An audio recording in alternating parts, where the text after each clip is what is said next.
சேலம் மாவட்டம் ஆவரங்கம்பாளையம் பகுதியில் இருசக்கர வாகனத்தின் மீது கார் மோதிய விபத்தில் விவசாயி ஒருவர் பரிதாபமாக உயிரிழந்துள்ளார்.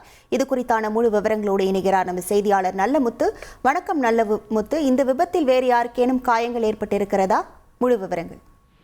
வணக்கம். சேலம் மாவட்டம் சங்ககிரி அடுத்த வைகுண்டம் வாழக்குட்டை பகுதியைச் சேர்ந்த விவசாயி பாலு.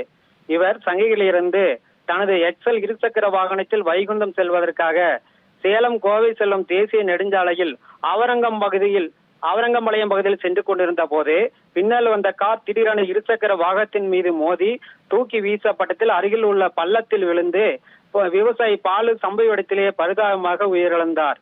மேலும் விபத்தை ஏற்படுத்திய காரும் சாலை ஓரத்தில் தலைகீழாக கவிழ்ந்து தீப்பிடித்து எரிந்தது. இத்தகவல் அறிந்து வந்த சங்ககிரி தீயணைப்புத்துறை வீரர்கள் போராடி தீயை முற்றிலும் அணைத்தனர். மேலும் இச்சம்பவம் குறித்து தகவல் அறிந்து வந்த சங்ககிரி போலீசார் சடலத்தை மீட்டு பிரேத பரிசோதனை. அது வைத்தி ஒரு பிளாட் வாங்கணுமா இல்ல ஒரு பிளாட் வாங்கணுமான்னு ஒரே கன்ஃபியூஷன். ஒரு ரியல் எஸ்டேட் எக்ஸ்பர்ட் கிட்ட பேசு. எப்படி?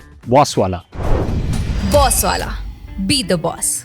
சங்ககிரி அரசு மருத்துவமனைக்கு அனுப்பி வைத்ததோடு காரை ஓட்டி வந்த கேரளாவை சேர்ந்த அசிமின் என்பவரை படுகாயங்களுடன் சிகிச்சைக்காக ஈரோடு அரசு மருத்துவமனைக்கு அனுப்பி வைத்தனர். மேலும் இந்த விபத்து குறித்து தீவிர விசாரணை மேற்கொண்டு வருகின்றனர். சங்ககிரி அருகே தேசிய நெடுஞ்சாலையில் இருசக்கர வாகனத்தின் மீது கார் மோதி விவசாயி ஒருவர் உயிரிழந்ததோடு கார் முற்றிலும் எரிந்து சேதமடைந்த சம்பவம் அப்பகுதியில் பெரும் பரபரப்பை ஏற்படுத்தியது. உங்கள் விவரங்களுக்கு நன்றி நல்லமுத்து.